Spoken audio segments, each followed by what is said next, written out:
네, 우리 웹대학 청년부 예배 매주 주일 오후 4시에 이곳에서 예배가 드려지고요. 또 공동체 소식을 받기를 원하시는 분들은 유튜브와 카카오 플러스 채널에서 WEB 웹대학 청년부를 검색하시면 공동체 소식을 더 받아보실 수 있습니다. 오늘도 내 영혼을 향해서 크게, 오늘은 조금 크게 결단을 하고 선포하고 하나님 말씀 나누겠습니다. 지나간 시간은 결코 나를 붙잡을 수 없습니다. 나는 새로운 오늘을 살 것입니다.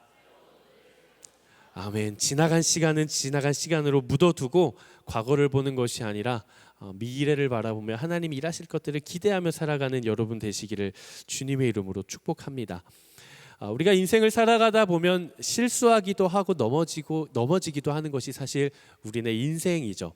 여러분 한번 지금까지 살아온 여러분들의 평생의 시간을 한번 돌이켜 생각을 해보세요. 조금 회중이 어두운 것 같아요. 조명이.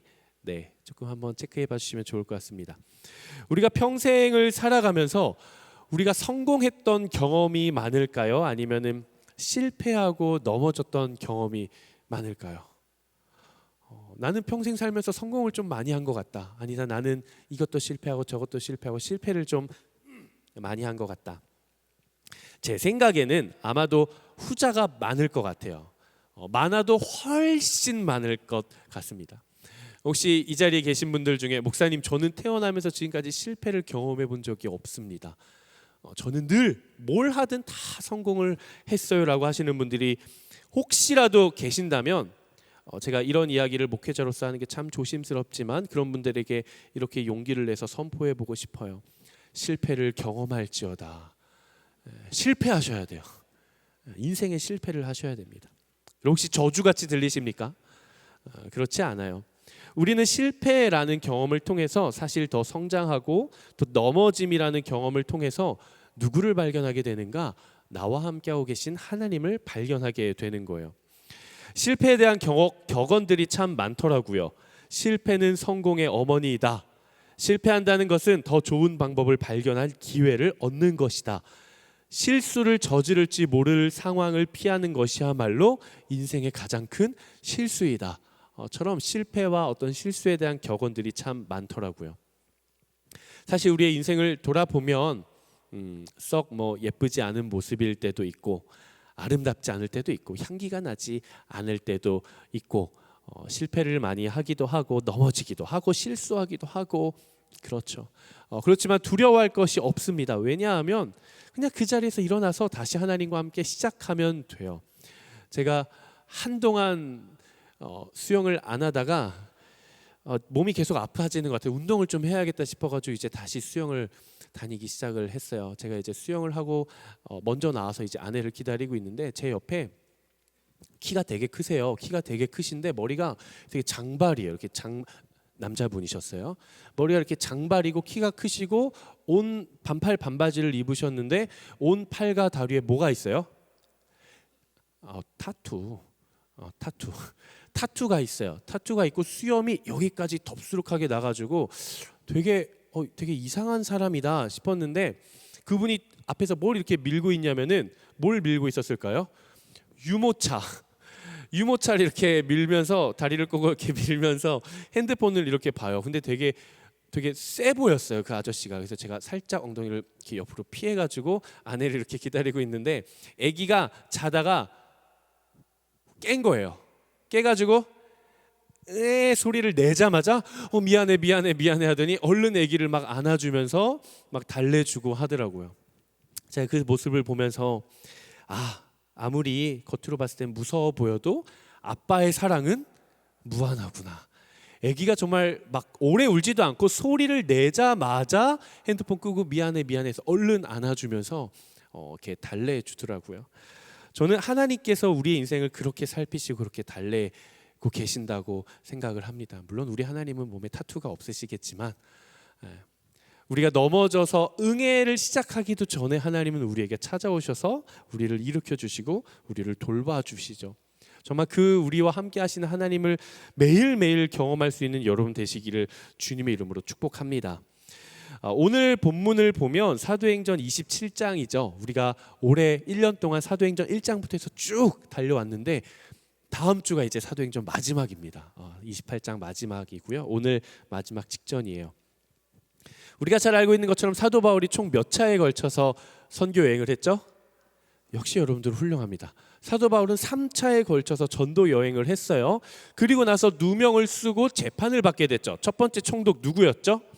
벨릭스, 그 다음에 베스도, 그리고 아그리빠 왕을 거쳐, 그리고 오늘 이제 가이사에게 넘겨지기 위해 로마라고 하는 도시로 이제 배를 타고 가게 됩니다. 재판 받으러 가는 거죠. 얘를 죽일지 살릴지.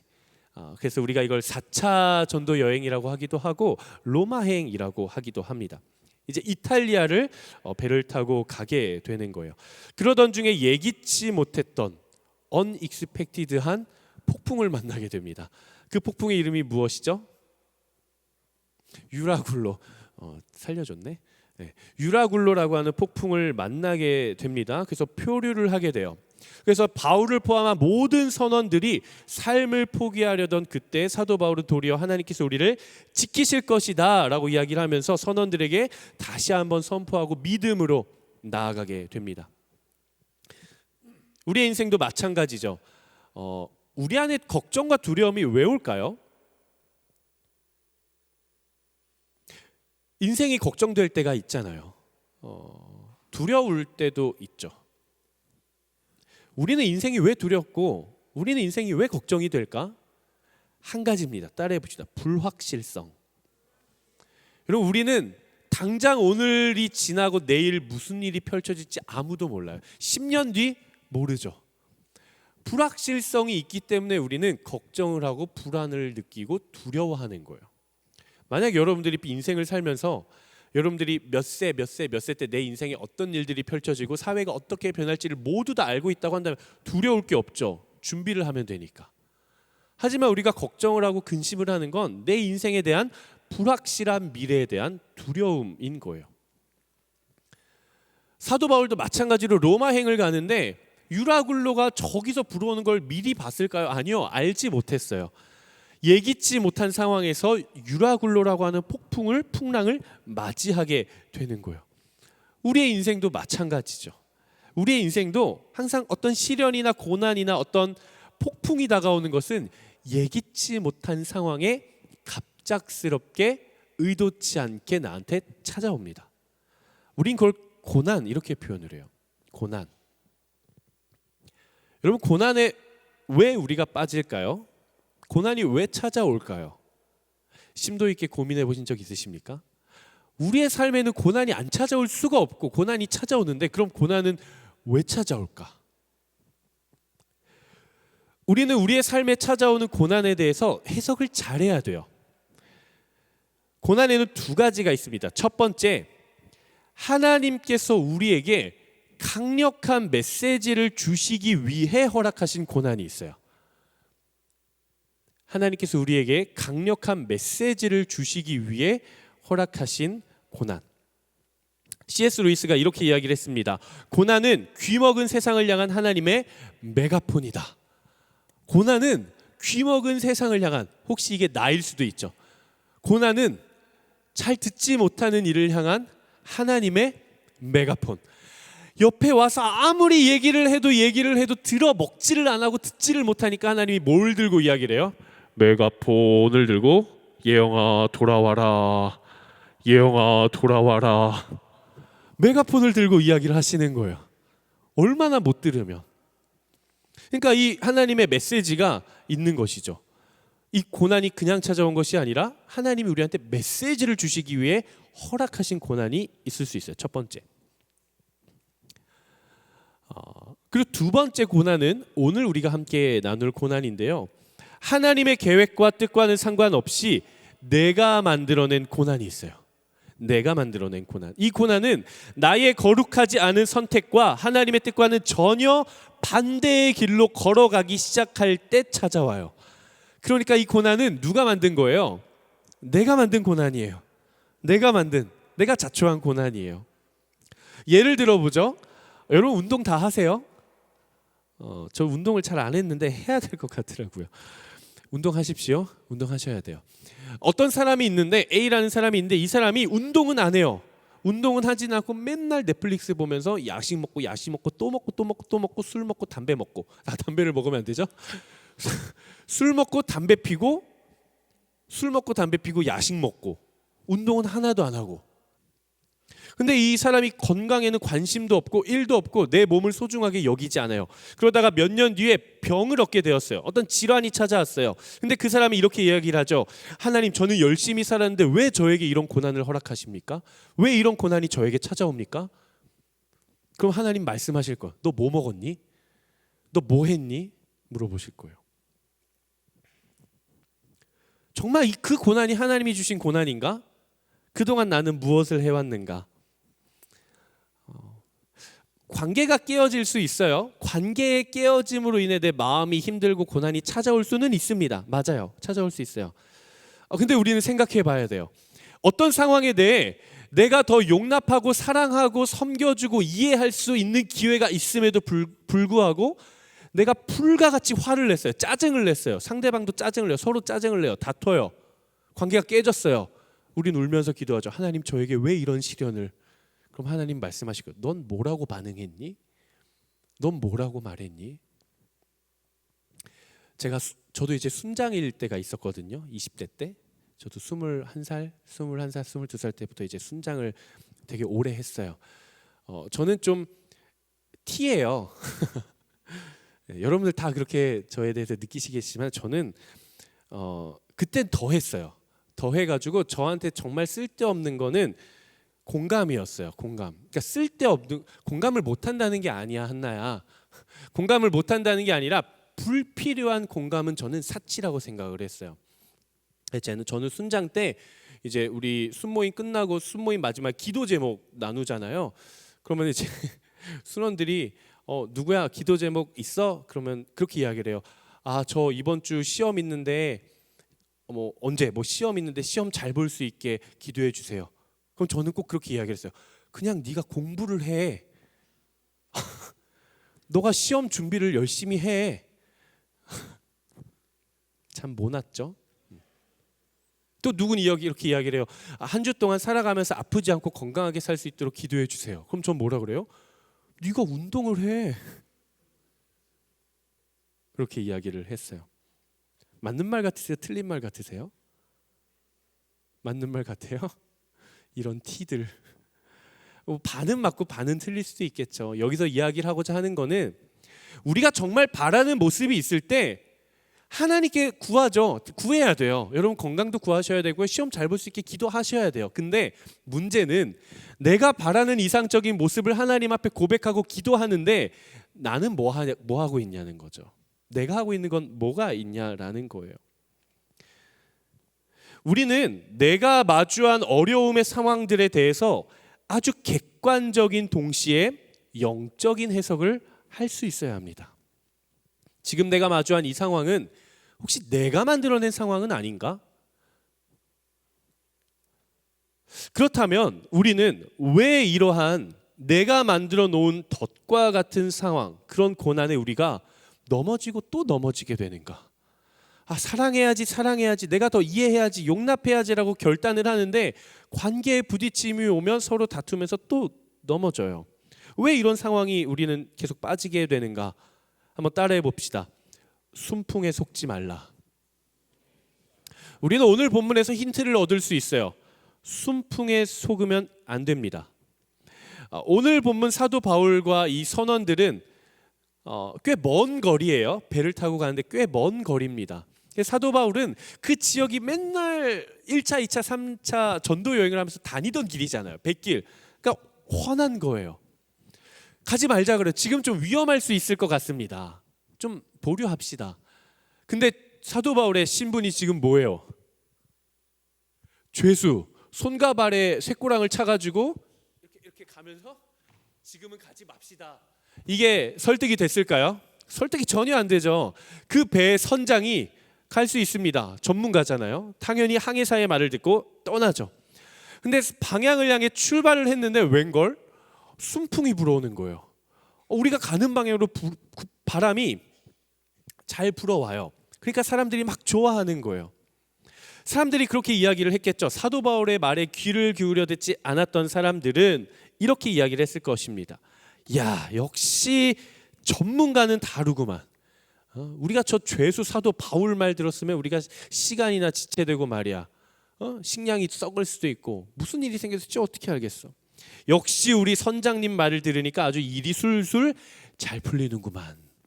그렇게 이야기를 할 수도 있습니다. 여러분, 하지만 우리는 기억해야 돼요. 우리의 일시적인 승리가 영원한 승리는 아니라는 사실을 우리는 알아야 돼요. 우리 인생이 잘 풀리는 때가 와요. 우리가 신앙을 가지고 신앙생활이라는 걸 할 때에 우리가 정말 경계해야 되는 때는 내 삶에 어려움이 찾아오고 고난이 찾아왔을 때가 아니에요. 그때는 찾지 말라 그래도 하나님을 찾아요. 우리가 정말 조심해야 될 때는 언제인가? 내 인생에 순풍이 불어오기 시작할 때요. 모든 것이 순조롭게 잘 될 때. 어라? 내가 그렇게 열심히 기도하지도 않았는데 왜 잘 되지? 내가 하나님 앞에 전적으로 다 맡겨드리지도 않았는데 왜 이게 잘 되는 걸까? 라고 생각을 하셔야 돼요. 우리의 인생이 잘 되어 갈 때 우리는 교만하지 않아야 됩니다. 교만은 패망의 선봉이요 넘어짐의 앞잡이에요. 그렇기 때문에 우리가 인생을 살아갈 때, 믿음을 가지고 살아갈 때 우리의 삶을 바라보는 관점이 어떻게 바뀌어야 되는가? 내가 지금 진행하고 있는 게 잘 풀리고 있는가 잘 안 되고 있는가가 아니라 그것이 하나님의 뜻에 합당한가 아닌가를 생각하셔야 돼요. 그냥 내가 준비하고 내가 하고 싶어하는 일들이 잘 풀리냐 잘 안 풀리냐 이게 중요한 게 아니라 내가 하려고 하는 이 일들이 먼저 그의 나라와 그의 의를 구하는 하나님의 뜻에 합당한 선택을 하며 진행하고 있는 것인가 아닌 것인가 우리는 생각해야 돼요. 어떤 사람들은 지금 현재 이미 여러분들의 삶에 유라굴로 광풍과 같은 상황이 정처 없이 찾아와서 이미 우리의 마음이 표류하고 있는 사람들도 있을 것 같다라는 생각을 합니다. 어떤 분들은 가족과의 대화에 단절이 왔을 수도 있을 것 같아요. 또 어떤 분들은 어떤 의도치 못한 상황 앞에 비전의 상실, 그리고 어떤 사람들은 소중한 사람과의 이별 혹은 어떤 불의의 사고, 또 어떤 분들은 사업, 취업, 입시의 실패의 경험, 그리고 어떤 사람들은 하나님과의 관계에서의 오는 분리와 단절. 아마 다양한 상황 가운데 우리의 인생의 고난인 유라굴로와 같은 풍랑을 이미 마주하고 계신 분들이 계실 수도 있을지 모르겠어요. 우리가 그때마다 느끼는 것은 무엇입니까? 아, 인생이 내 맘대로 안 되는 거구나. 아, 인생이라고 하는 게 내가 계획한 대로 술술 잘 풀리기만 하는 것은 아니구나. 이 예기치 못한 상황은 예고 없이 찾아오는구나. 그리고 내가 바로 이 상황 앞에 내가 할 수 있는 것이 진짜 아무것도 없구나.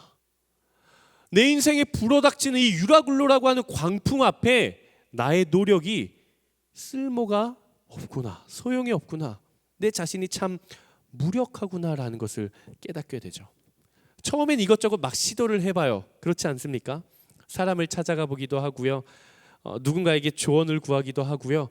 나름대로의 내 인생의 경험치를 가지고 대응을 해보기도 합니다. 그런데 잘 해결이 됩니까? 예기치 못한 순간에 찾아온 고난이 손쉽게 우리가 대응을 하면서 금방금방 해결이 되던가요? 그렇지가 않아요. 오늘 본문의 사도 바울과 선원들도 사실 마찬가지였어요. 그들은 유라굴로라고 하는 광풍을 만났을 때 가우다라고 하는 아주 작은 섬에 소망을 걸어봅니다. 우리가 이렇게 큰 광풍을 만났는데 저쪽에 가우다라고 하는 섬이 있으니까 우리가 저기로 가면 좀 살 수 있지 않을까? 그래가지고 조그만 배를 내려요. 큰 여객선이 있고 배를 조그만 걸 내려가지고 이 풍랑을 견뎌보겠다고 동아줄로 막 칭칭 감아보기도 하고, 표류하지 말라고 닻을 내려가지고 고정시켜 보기도 하고, 혹시 우리 배가 막 이리저리 쓸려 다니다가 스르디스, 여기서 오늘 보면 스르디스라고 하는데 이게 뭐냐면 모래가 쌓여있는 모래톱 같은 거예요. 거기에 부딪히면은 배가 이제 파손이 되기도 하는 거죠. 근데 어떻습니까? 그래봐야 아무런 의미가 없어요. 몇 날 며칠 반복되는 그 거대한 풍랑 앞에 겨우 배를 감싸고 닻을 내리고 스르디스를 피해보는 것만으로는 도저히 해결이 되지가 않습니다. 의미가 없어요. 선장의 기술도 전문가적인 판단도 백부장의 명령도 이 상황 앞에선 통하지가 않는 거예요. 도리어 나의 지식과 나의 경험으로 내가 애쓰고 아등바등 해보는 것은, 그 노력은 마치 우리가 진흙과 뻘에 발이 빠졌을 때 그것을 나아보겠다고 발버둥 치면서 안간힘을 치며 발길질을 하는 것과 같습니다.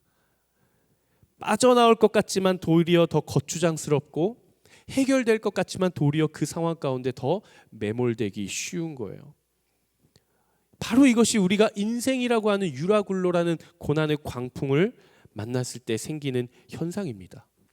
그렇다면 우리는, 믿음을 가지고 살아가는 우리는 예기치 못한 순간의 고난을 마주하고 고난이 찾아왔을 때 우리가 이것들을 어떻게 해결하고 어떻게 반응하고 어떻게 우리가 벗어날 수 있을까, 두 가지로 함께 오늘 나눠보려고 합니다. 첫 번째, 한번 같이 읽어보겠습니다. 시작. 우리가 인생에서 의도치 않은 유라굴라 광풍을 만났다라고 했을 때 우리는 그 광풍의 고난으로부터 벗어나기 위해 가장 먼저 해야 되는 것은 내 손에 움켜쥔 모든 것들을 내려놓아야 돼요. 어쩌면 우리가 고난이라고 하는 것을 겪게 되는 이유도 여기에 있어요. 우리의 인생이라고 하는 배, 여러분들의 인생이라고 하는 그 배에, 우리의 마음이라고 하는 그 배에 너무 많은 짐이 담겨 있는 거예요.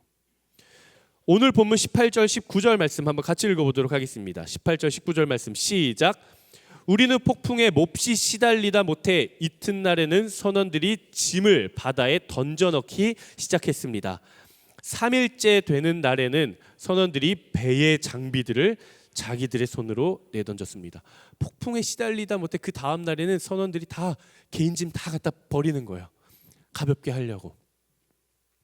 근데 해결이 됩니까? 그래도 해결이 안 돼요. 그래서 이제는 어떻게 해요? 3일째 되던 날에는 선원들이 이제는 배의 필수적이라고 생각할 법한 배의 장비들마저 다 자기 손으로 던지기 시작하는 거예요. 만약 여러분들이 인생의 풍랑을 마주한다면 가장 먼저 무엇을 내던지시겠습니까? 여러분들이 평생을 살아가면서 의도치 못한 고난을 딱 마주했을 때 내가 가장 먼저 내버릴 수 있는 것은 무엇입니까? 우리가 아무리 10년에 걸쳐 20년에 걸쳐 열심히 일해서 번 물건일지라도 우린 그걸 버려낼 줄 알아야 돼요. 이것이 아까운가 안 아까운가, 이게 얼마짜린가는 중요치 않아요. 나의 생명이 다하는 그 순간 앞에선 모든 것이 무용지물이기 때문에 그렇습니다. 내가 붙잡고 있었던 것들, 내가 움켜쥐고 있었던 것들, 인생의 고난이 찾아왔을 때는 이걸 내려놓을 줄 알아야 돼요. 이걸 끝까지 잡고 있으면 결국 우리는 가라앉게 되는 거예요. 종이배를 만져본 적은 있겠죠. 종이배를 접어보신 적이 있으세요? 색종이를 가지고 종이배가 무겁습니까? 가볍습니까? 너무 가볍죠. 후 불면 날아갈 정도로 가벼워요. 종이배를 물에 띄워보신 적이 있으세요? 물에 잘 떠요, 안 떠요? 너무 잘 뜨죠. 근데 여러분 생각해 보십시오. 우리가 인생을 살아가면서 물에 띄운 종이배에 나의 욕심, 나의 자아, 내가 가지고 싶은 것들, 조약돌을 하나씩 거기에 얹는다고 생각을 해보십시오. 처음에는 버티겠죠. 근데 어느 순간이 되면 가라앉기 시작하고, 어느 순간이 되면 이 배에 물이 차기 시작하고, 그때는 그 조약돌이 배를 침몰시키는 가장 큰 원인이 되는 것이죠. 우리가 누리는 진정한 영적인 축복은, 여러분 기억하십시오, 채우는 게 아니라 비워내는 거예요. 여러분 꼭 기억하셔야 돼요. 우리가 정말 하늘로부터 오는 축복, 말씀으로부터 오는 축복, 하나님으로부터 오는 축복을 우리가 진정으로 누리기 위해서는 쌓아가는 게 아니라 비워내는 거예요. 높이 쌓아가면 우리는 어떻게 돼요? 하나님이 치시는 거예요. 창세기 11장 바벨탑 사건이 계속 쌓아가는 것 아니겠어요? 어떤 사람들은 자존심을 내려놓지를 못해요. 평소에는 잘 지내다가도 어떤 키워드, 어떤 단어 하나가 트리거가 되면 불같이 화를 냅니다. 우리가 하나님의 나라를 세워갈 때 가장 불필요하고 가장 방해되는 것이 바로 이 자존심이에요. 자존심. 관계가 깨어졌어도 자존심 때문에 먼저 용서를 구하지를 못해요. 네가 잘했니? 내가 잘했니? 네가 먼저 잘못했니? 내가 먼저 잘못했니? 그래, 그건 네가 잘못했고 이건 내가 잘못했고. 그럼 따져보자. 6대4, 7대3. 네가 과실이 더 많으니까 네가 먼저 사과해. 그럼 내가 사과할게. 이게 우리의 마음이라는 거예요. 늘 제가 설교 때 이야기를 하듯이 관계의 깨어짐 앞에 과실이 중요하다? 누가 먼저 잘못을 했는지 중요하다? 중요하지 않아요. 어차피 그 과실 가지고 예수님 십자가 앞에 가면은 주님, 제가요 얘가 7이고요 제가 3이에요. 그럼 주님 그러시겠죠. 난 널 위해 100의 과실을 줬어. 넌 빵이고 난 100이야. 그렇게 이야기를 하시겠죠. 또 어떤 사람들은 물질적인 소유욕을 내려놓지를 못합니다. 내가 가진 게 없을 땐 더 많이 가지고 싶죠. 누구나 다 더 가지고 싶습니다. 그런데 여러분 참 재밌는 게 그걸 갖고 나면요, 아마 여러분들도 그런 경험이 있을 것 같아요. 그게 없을 때는 너무 갖고 싶어요, 정말. 근데 그걸 딱 구매해서 가지면 처음에는 너무 좋은데 생각보다 이게 주는 기쁨이 그렇게 오래 가지 않아요. 사람 심리가 재밌는 게 이걸 갖잖아요. 그러면은 또 다른 걸 갖고 싶고요. 그걸 가지면 또 다른 걸 갖고 싶어요. 더 갖고 싶은 게 사람의 마음이에요. 누구나 다 아래를 내려다보고 살아가지 않습니다. 다 항상 위를 쳐다봐요. 아, 저 사람은 저게 있네? 나는 없네? 저걸 내가 가져야겠다라는 게 우리의 인생의 목적이 되어버렸어요. 저 사람은 연봉 6천이네, 연봉 1억이네, 나는 연봉 4천이네, 나도 연봉 6천 1억이 돼야, 이게 인생의 목적이 되어버렸다니까요. 저 사람은 34평 50평에 사네, 우리 집은 10평이네. 아, 나도 넓은 집에 살아야겠다. 이게 인생의 목적이 됐고요. 아, 나도 저 회사, 나도 저 학교, 나도 이런 사람. 이게 우리의 인생의 가치와 목적이 돼버린 지가 오래예요. 사랑하는 여러분, 하나님이 여러분의 영혼 안에 창조해 주신 아름다운 것들을 바라보며 살아갈 수 있는 우리가 되기를 주님의 이름으로 축복합니다. 여러분 혹시 마음속에 어떤 공허한 부분들이 있으십니까? 여러분 혹시 인생에서 어떤 외로움이나 어떤 빈자리가 느껴지시는 분들이 계세요? 여러분의 그 모든 빈 공간들을 예수 그리스도로만 채울 수 있게 되기를 주님의 이름으로 축복합니다. 참 사춘기 시절에 제가 외로움을 참 많이 느끼던 아이였어요. 초등학교 때부터 참 외로움이 많았어요. 그렇다고 막 친구들과 잘 못 어울리는 건 아닌데 저도 모르겠어요. 제가 가진 외로움을 저는 항상 저를 힘들게 만들었어요. 그래서 약간 친구들과 어울려도 야, 우리 나도 같이 놀자 이러고 가면 되는데 괜히 한번 아니야, 나 괜찮아, 나 혼자 있을게 이러고 안 불러주면 서운해하고 뭐해? 아, 안 껴줘요, 나 혼자 괜찮아. 괜히 계속 나 스스로를 외롭게 만드는. 중학교 때까지 이어지더라고요. 근데 그게 언제 제 안에 이게 완전히 그냥 사라졌느냐? 예수님을 만났을 때였어요. 예수님의 사랑 안에 내가 거했을 때. 근데 여러분 이게 재밌는 게 나의 이러한 공허한 부분들과 비어있는 구멍들이 메꿔지는 게 예수님을 만나면요, 차츰차츰 조금씩 우리가 키 자라가듯이 조금씩 채워지지 않아요. 한순간에 채워집니다. 여러분 이 공간에 불 다 끄고 어둡게 있다가 불을 한번 딱 켜면 천천히 밝아지지 않아요. 어둠은 한순간에 물러가는 거예요. 예수 그리스도의 빛이 임하면 어둠은 한순간에 물러가는 거예요. 예수 그리스도의 사랑이 내 영혼을 강권적으로 덮고 부어지고 붙잡기 시작하면 내 안에 있는 모든 부정적인 감정들과 외로움과 근심과 걱정과 불안과 두려움은 천천히 떠나갑니까? 아니요. 한순간에 떠나가는 거예요. 우리가 수련회를 가면 스타렉스를 가져갑니다. 스타렉스를 왜 가져갈까요? 선발대가 스타렉스를 왜 가져갈까요? 뭐 실으려고? 짐 실어야죠. 수련회 필요한 짐 실으려고 교회 스타렉스를 한 2대 3대 빌려요. 근데 스타렉스가 커요, 작아요? 물론 크기는 하지만 막 어마어마한 짐을 실을 만큼 이렇게 크지는 않아요. 뭐 트럭이 있으면 모를까? 스타렉스는 의자가 있어서 한정적이에요. 그래서 보통 이제 수련회 짬밥이 좀 있다 하는 조금 나이 많은 형 오빠, 우리 형제들이 스타렉스 짐을 한 것 가져와가지고 스타렉스에다가 우리는 보통 뭐 한다고 표현해요? 뭐? 테트리스. 테트리스를 해야 돼요. 그 공간과 크기를 딱딱딱딱딱딱딱 맞춰가지고 가득 실어야 돼요. 근데 한 지체를 또 하면은 제가 또 어떤 지체를 또 정죄하게 되니까. 근데 이 정신 나간 김한국 목사님이 만약에 우리 상욱이가 운전을 해요. 스타렉스를 짐을 실어야 돼요. 짐이 한가득 있는데 제가 이야기를 해요. 상욱아, 우리 레크레이션 할 건데 내가 풍선 100개 불었어. 이 풍선 좀 실어줄래? 그럼 상욱이가 뭐라 그랬어요? 뭐라고 할 거야, 상욱아?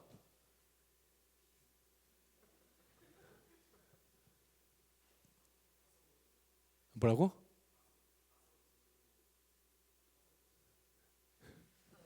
그 집 부렁. 실어줄 거예요, 풍선? 순종적이네요. 실어줄 거야, 민철아? 내가 너희를 되게 힘들게 하는구나. 요람아, 실어줄 거야? 안 실어줘야지. 여러분, 안 실어줘야죠. 미쳤어요. 지금 싣고 갈 집이 한가득인데 어디 풍선 불고 와가지고.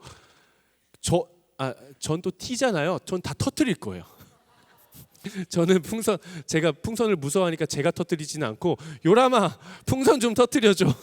풍선 다 터뜨리고 그냥 새로 가서 불자. 제가 이렇게 썼네요. 어떻게 하는가? 터뜨려야 한다. 역시 과거의 저와 현재의 저는 똑같아요. 터뜨려야 됩니다. 여러분 기억하십시오. 여러분들의 아름다운 영혼을 제발 의미 없는 것들로 채워가지 마십시오. 실체도 없고 가볍고 아무것도 아닌 무게감도 없고 가치도 없는데 공간만 이만큼 차지하는 모든 풍선들을 다 터뜨리십시오. 정말 필요한 것들, 정말 여러분들의 인생에 여러분들의 영혼에 가치 있고 필요한 것들만 담아낼 수 있는 여러분 되시기를 주님의 이름으로 축복합니다. 두 번째, 우리는 어떻게 또 인생의 유라굴라와 같은 광풍을 만났을 때 우리는 벗어날 수 있을까? 한번 같이 읽어보겠습니다. 시작. 나에게 맡겨주신 사명을 먼저 발견해내야 됩니다. 우리가 풍랑을 만났을 때 그저 그 풍랑을 잠잠케 하고 바다에 빠지는 것이 아니라 그 풍랑으로부터 벗어나기 위해서는 우리는 사명을 발견해야 돼요. 사명. 우리 오늘 본문 20절 말씀 한번 같이 읽어보도록 하겠습니다. 20절 말씀, 어떤 상황이었는지, 얼마나 극심한 상황이었는지 한번 같이 읽어보겠습니다. 시작.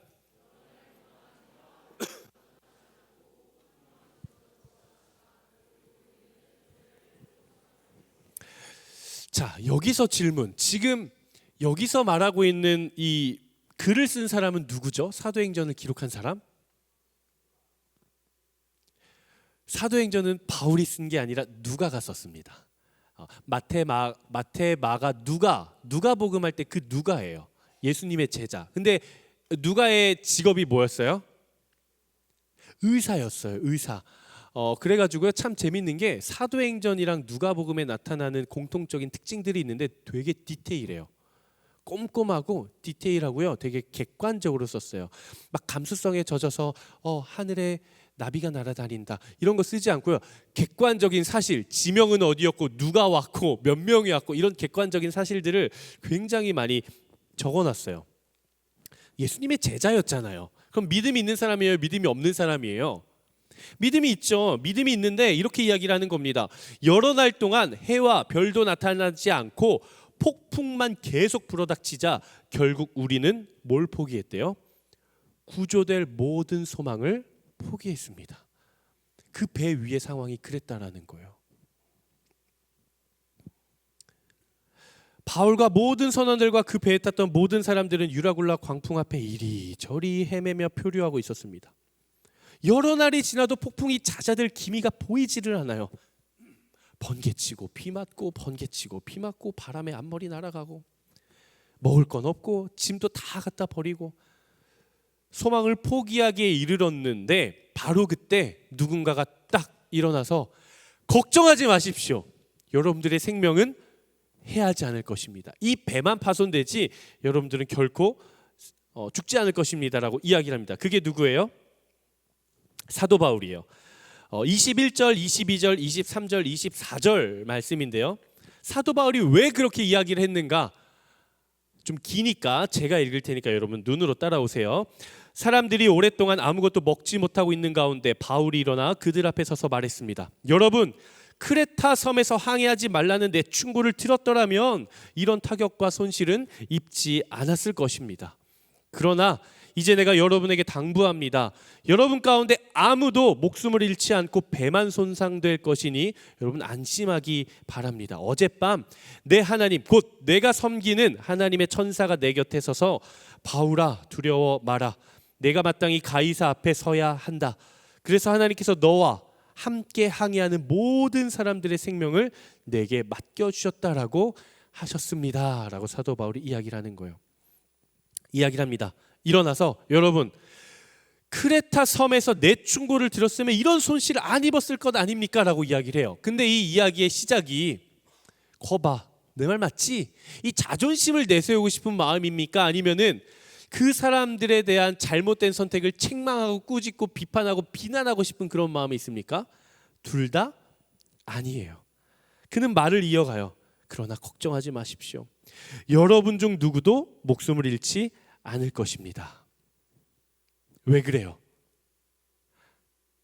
왜 그래요? 지금 사도 바울은 어디로 가야 되기 때문에 로마로 가는 것이 하나님의 계획이고 하나님의 뜻이고 사도 바울을 향한 하나님의 부르심이기 때문에 그래요. 이 말이 무엇인가 잘 이해해야 돼요. 사도 바울은 현재 복음을 전하다가 붙잡혀 신문을 받고 있죠. 이제 최종 재판을 받기 위해 로마로 향하던 길이었습니다. 그곳에서 의도치 않은 목숨의 위협 앞에 놓이게 돼요. 의도치 않은 풍랑을 만났어요. 근데 그럼에도 불구하고 그가 이 풍랑과 표류 앞에 담대할 수 있었던 이유는 딱 하나예요. 따라합시다. 로마로 가야 할 분명한 목적. 사도 바울은 로마로 가야 할, 로마에 도착해야 할 분명한 목적이 있었어요. 하나님이 주신 목적. 첫 번째는 1차적으로는 재판을 받기 위한 것이 목적입니다. 그런데 궁극적으로는 뭐예요? 궁극적으로는 하나님의 뜻을 이루기 위함이 사도 바울을 향한 목적이었어요. 하나님은 사도 바울을 로마로 보내서 가이사에게도 복음을 전하고 로마에도 복음을 전하고 하나님의 나라를 세워가는 것, 하나님의 공의가 드러나는 것, 하나님의 복음이 로마에까지 선포되는 것, 그것이 하나님의 목적이고 계획이고 뜻이고 그것을 향해 지금 사도 바울을 불러주신 거예요. 손목과 발목에 쇠꼬랑을 차고 배에 타서 목숨의 위협 앞에 놓여 있지만 재판을 받기 위해 죄수의 신분으로 가지만 배를 타고 가는 그 길이 사도 바울에겐 어떤 길입니까? 사명의 길인 거예요. 소명의 길인 거예요. 하나님께서 그를 로마에 보내시는 바로 그 이유와 목적이죠. 이유와 목적이 분명히 있기 때문에 나를 향한 하나님의 이유와 목적이 분명히 있기 때문에 당장의 눈앞에 풍랑이 불어닥쳐서 내가 죽을 위기에 처해 있어도 나는 담대할 수가 있는 것이죠. 왜? 하나님이 이 상황을 반드시 해결할 것이라는 확신이 있는 거예요. 여러분 기억하십시오. 사명이 있으면 목적을 발견하게 됩니다. 목적을 발견하면요 풍랑 앞에서도 벗어날 수 있는 거예요. 다시 한번요. 하나님이 나에게 주신 사명이 내 안에 있으면 우리가 그 사명에 대한 목적을 발견하게 돼요. 우리가 그 목적을 발견하면 그 목적이 있으면 우리의 삶의 고난의 유라굴로라고 하는 풍랑이 다가와도 우리가 그 앞에 담대할 수 있는 거예요. 우리는 인생에 있어서 why라는 질문을 던져야 됩니다. why? 왜? why? 근데 우리는 항상 그 왜 것들에 관심이 너무 많아요. 우리의 인생에 이 상황 앞에 왜라는 질문을 던지기보다 다른 질문, 다른 것에 관심이 많아요. what? 내가 뭐 할 건가? 어떤 직업을 가질 것인가? where? 회사는 어디로 가지? 학교는 어디로 입시를 하지? when? 내가 어학연수는 언제 떠나야 될까? 유학은 언제쯤 가는 게 좋을까? why에 대한 동기가 없어요. 사명이 없고 목적이 없어요. 그저 내가 어떤 걸 이뤘을 때에 what, where, when, 내가 언제 하지? 내가 뭘 언제 하지에 관심이 있지, 이 상황에 대한 하나님의 관심은 우리 안에 없다라는 거예요. 여러분 연애를 하더라도 여러분 안에 연애에 대한 하셔야죠. 그렇죠? 많이 하고 계시지만 우리 연애해야죠. 연애를 할 때 중요한 게 있어요. 뭐냐? 누굴 만날까가 아니에요. 나 누구 만나지? 나 연애에서 뭐 하지? 가 중요한 게 아니에요. 진짜 중요한 건 나는 연애라는 걸 why, 왜 해야 될까? 나는 지금 왜 연애가 하고 싶지? 나는 왜 결혼이 하고 싶지? 이 질문을 여러분 안에 먼저 던지고 답을 찾으셔야 돼요. 그 다음에 그럼 내가 누굴 만나야 될까가 정해지는 거예요. 근데 우리는 관심이 없죠. 누구 만나지? 키는 좀 컸으면 좋겠고, 성품도 좋고, 능력도 있고, 믿음 생활도 잘하고, 나한테만 잘해줄 수 있는, 기타 치고 노래도 잘하는 교회 오빠. 교회 오빠는 하나인데 교회 오빠는 하나밖에 없어요. 우린 많잖아요.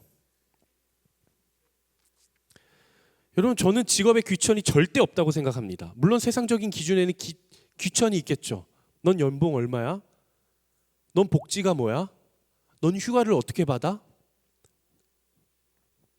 근데 저는요 절대 귀천이 없다라고 생각해요. 왜냐하면 하나님 나라의 관점에서 보면 모든 직업은 결국 하나님의 복음을 증거하고 하나님의 나라를 세워가는 통로입니다. 하나님은 여러분들의 연봉에 관심이 없어요. 여러분들이 대기업을 갔는지 중소기업을 갔는지 아니면 개척이 아니고 그 뭐라 그러죠? 창업. 미안해요. 저의 언어의 모든 언어의 그게 다 교회 버전으로 바뀌어가지고 자꾸 저는 교장 선생님도 담임 목사님이라 그러고 바뀌어야 돼요. 개척이 아니고 창업. 관심 없어요. 하나님 그거에 관심 없어요. 하나님 뭐에 관심이 있어요? why, 왜 그 회사 가려고 하는데? 거기서 너는 뭘 감당하고 싶은데? 왜 그 직업을 갖고 싶은데? 하나님은 여기에 관심이 있는 거예요. why, 이 질문이야말로 우리의 인생에 살아가면서 꼭 필요한 삶의 동기를 가져다 줘요. 삶의 동기. 하나님 나라를 세워가는 것, 복음을 증거하는 것, 한 영혼을 건져내는 것, 세상 가운데 풍랑으로 휩싸여 있는 세상 가운데 담대한 그리스도의 증인으로서 살아내는 것, 내가 삶을 살아가는 이유, 그 동기를 가져다 준다라는 거예요. 번아웃 오신 적 있으세요? 번아웃. 저 많이 왔어요. 번아웃. 제가 이야기했죠. 번아웃 와가지고 저희 청년 단단 목사님한테 저 다 내려놓고 보라카이 가겠다고 했다가 욕 먹고, 야 이놈 새끼야, 네가 목사가 되겠다는 놈이 힘들다고 보라카이를 가? 차라리 내가 기도원을 가겠다고 하면 내가 널 보내줄 것 같니? 좀 욕을 많이 먹어가지고 기도원을 갔어요. 그래서 저는 아직 보라카이를 못 갔습니다. 여러분 번아웃은요, 기억하십시오. 우리 순장들 혹은 우리 어떤 사역으로 섬기는 분들, 우리 유찬 전사님, 조은식 전사님, 김한국 목사님, 우리 MC단, 다락방장, 교회에서 어떤 봉사를 하고 섬기시는 분들 기억하십시오. 번아웃은요 일이 많아서 오는 게 결코 아니에요. 비전이 없고 소명이 없을 때 오는 게 번아웃인 거예요. 내 안에 아무리 일이 많아도요, 우리 전사님 잘 들어주십시오. 우리 조은식 전사님 어디 계시죠? 방송실에 계신 것 같은데, 일이 아무리 많아도요 비전이 있고 사명이 있으면 감당할 수 있는 거예요. 아멘이시죠?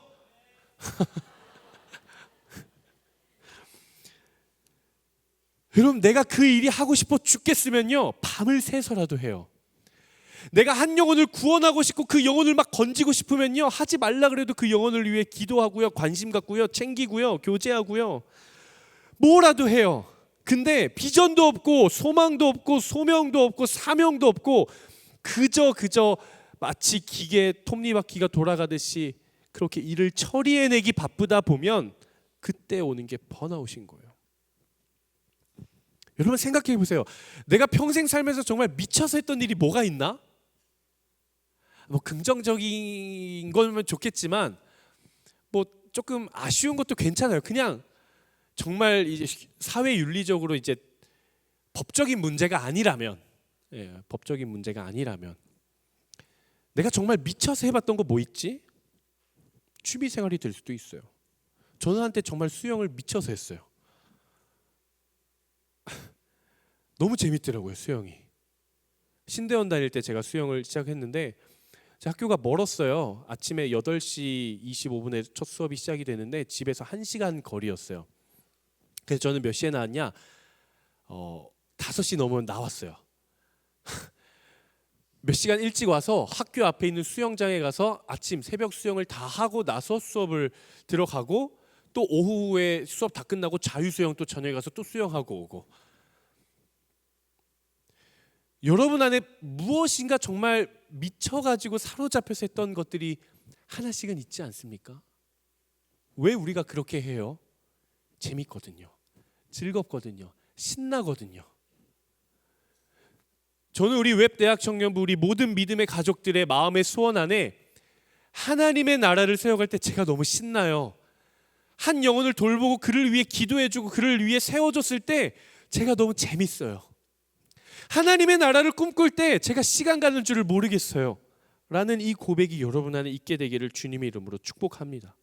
그리고 여러분들의 인생 가운데 찾아오시는 하나님을 발견하고 여러분들을 부르시는 하나님의 그 부르심의 자리와 부르심의 목적과 그 소명을 발견할 수 있는 여러분 되시기를 주님의 이름으로 축복합니다.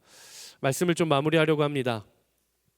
우리의 인생에는 예기치 못한 풍랑이 찾아오기도 하죠. 그리고 우리는 그 풍랑 앞에 넘어지기도 합니다.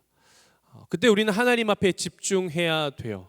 오늘 두 가지를 나눴습니다. 첫 번째 뭐였을까요? 내가 움켜쥐고 있던 것들을 먼저 내려놔야 돼요. 내 인생이라고 하는 배, 내 마음이라고 하는 배, 내 영혼이라고 하는 배를 가볍게 하셔야 됩니다. 비우셔야 돼요.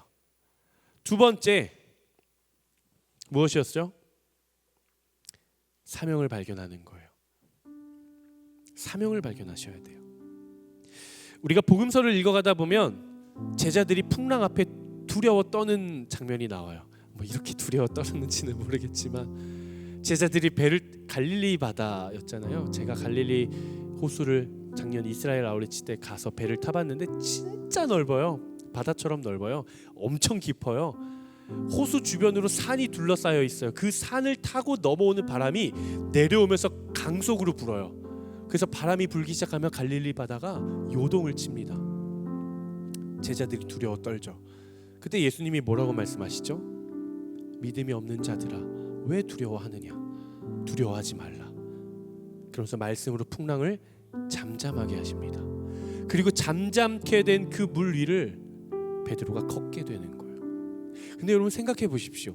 내가 제자였다면, 내가 배를 타고 있는데 내 배가 막 뒤집히려 그래요. 풍랑이 일어요. 그 우리는 어떻게 하겠어요? 내 옆에 예수님이 있어도 예수님이 나에게 뭐라고 말씀하시는지에 집중하는 것이 아니라 하늘을 향해 기도하기 시작하겠죠. 하나님 저 좀 살려주세요. 저 좀 살려주세요. 이 풍랑 좀 가라앉게 해주세요. 이 풍랑 좀 지나가게 해주세요. 근데 예수님은 우리에게 그걸 말씀하시는 게 아니에요. 두려워하지 말라. 두려워하지 말라. 제자들은 예수님의 말씀이 들려왔을 때 하나님 앞에 통성기도하고 하나님 앞에 엎드린 것이 아니라 내 능력껏 물을 빼고 막 그런 것이 아니라 예수님의 말씀 앞에 잠잠히 들었어요. 예수님의 말씀 앞에 귀를 기울인 거예요. 하나님 나에게 뭐라 하시는지, 이 상황 앞에 하나님 내가 뭘 하길 원하시는지 하나님 말씀하십니다. 사랑하는 자여 두려워하지 말라. 내가 너와 함께함이라. 놀라지 말라. 나는 너의 하나님이 됨이라. 내가 참으로 너를 도와주리라. 내 의로운 오른손으로 참으로 너를 굳세게 하리라. 내가 너와 함께하리라. 담대하라. 우리 주님이 말씀하시는 거예요. 여러분들의 인생 가운데 어떤 어려움들이 있는지 다 모르겠습니다. 참 미안한 마음이 있어요. 목회자로서 하나하나 알고 살피고 싶은데 그러지 못해 참 미안한 마음이 있습니다. 여러분 앞에 어떤 어려움의 상황이 있든 두려워하지 마십시오. 주님을 찾으십시오. 우리가 인생을 살아가며 앞으로 어떠한 어려움의 역경을 마주하든 두려워하지 마십시오. 주님을 찾으십시오. 우리 안에 말씀하시는 하나님의 음성에 귀를 기울일 수 있는 여러분 되시기를 주님의 이름으로 축복합니다.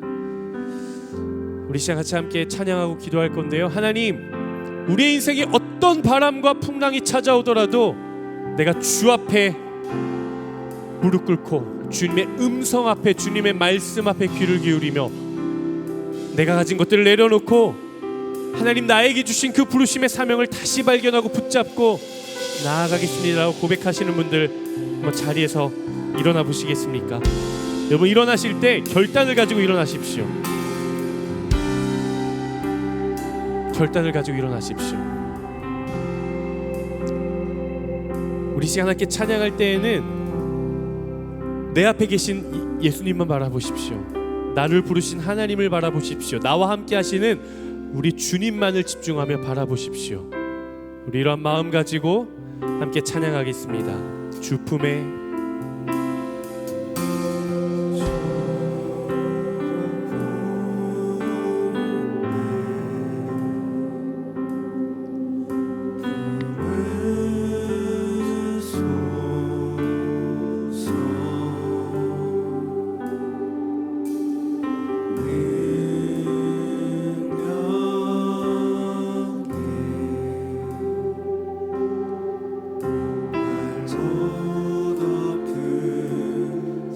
거친 파도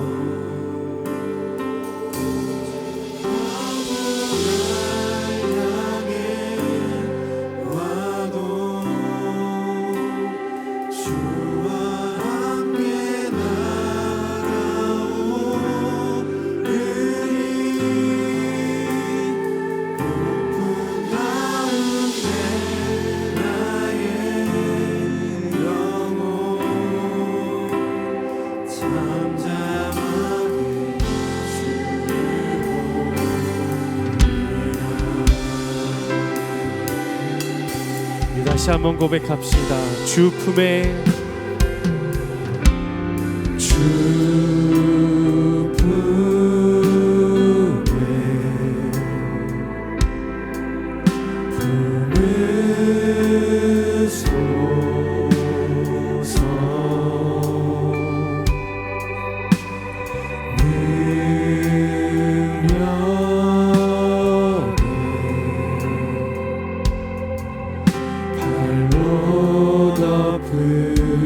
품으소서 거친 파도 날 향해 와도 주와 함께 날아오르리 높은 가운데 나의 영혼 잠잠하게 주를 보고 우리 2절로 고백합니다. 주님 안에 나 거하리 주님 안에 나 거하리 뛰어나신 그 주님의 능력을 내가 믿습니다.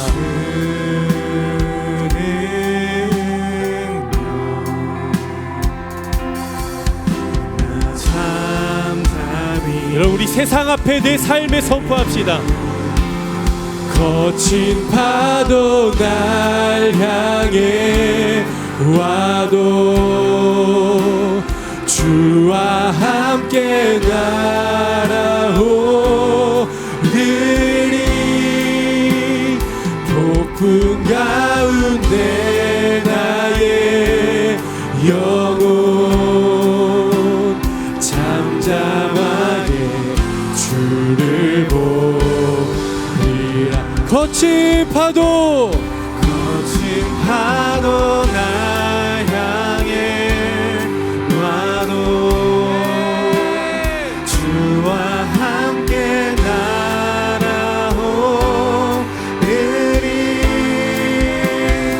높은 가운데 나의 영혼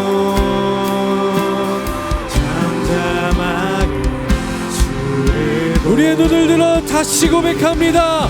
거친 파도 거친 파도 날 향해 와도 주와 함께 날아오르리. 폭풍 가운데 나의 영혼 예 주님 우리가 담대하게 나아가겠습니다. 거친 파도 날